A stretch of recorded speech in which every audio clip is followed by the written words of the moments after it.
Woman, former Apprentice star Erin Elmore sets the record straight. Next.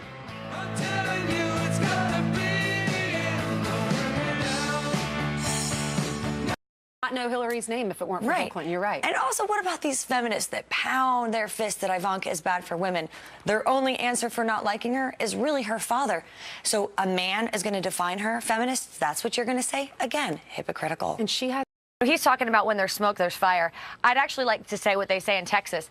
This is all hat and no cattle. There's no proof that anything is going on or ever went on really between Trump and the Russians. But how do we move on? I think President Trump keeps putting his best foot forward like he's shown this week.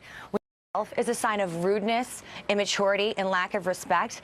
This was done by Anderson Cooper, the face of a news network. We're not talking about some shock jock or someone on the Jerry Springer show. We're talking about the face of a network. This network is literally treating people that work for President Trump and support President Trump as second-class citizens. Working mom that's a waitress or a billionaire, to be criticized for having help is just so wrong, because honestly, if you're at work, someone has to watch your children. And as a working mom myself, I know that you're never in a position where you feel that you can do everything for everyone. So moms already feel guilt. Let's not double down on the guilt and dump it on Ivanka Trump. Yeah. Tractor with a low tire, you fix the tire, you fill the tire with air. You don't get rid of the tractor. The Aaron, last word, real Obamacare quick. was working. The tractor is broken and we need a new tractor. And has been for a very, very long amount of time. Before her father was even involved in politics, she had the Women Who Work campaign. So she herself is such a strong advocate and a strong voice for women. I think she brushed this off, and if this is the worst thing that's happened to Ivanka Trump this week, she's having a pretty good week. Very special. I mean, truthfully, right? You know, they spent about $8 million.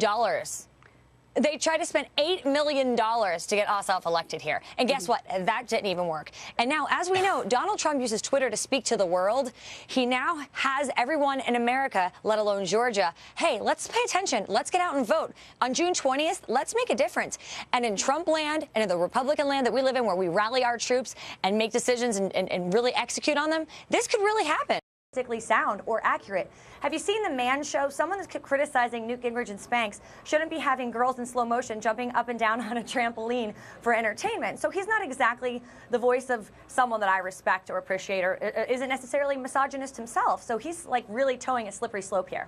Elmore, you're with the Trump campaign. Of course it's a breakthrough. But truthfully, Donald Trump isn't a partisan man. He's here to represent the American people. A lot of people that used to be Democrats voted for Donald Trump. People that were never registered to vote voted for Donald Trump. A lot of these Republicans, Democrats are waking up realizing our world of politics has changed forever as we know it. So we're going to have to switch sides, move around, be fluid.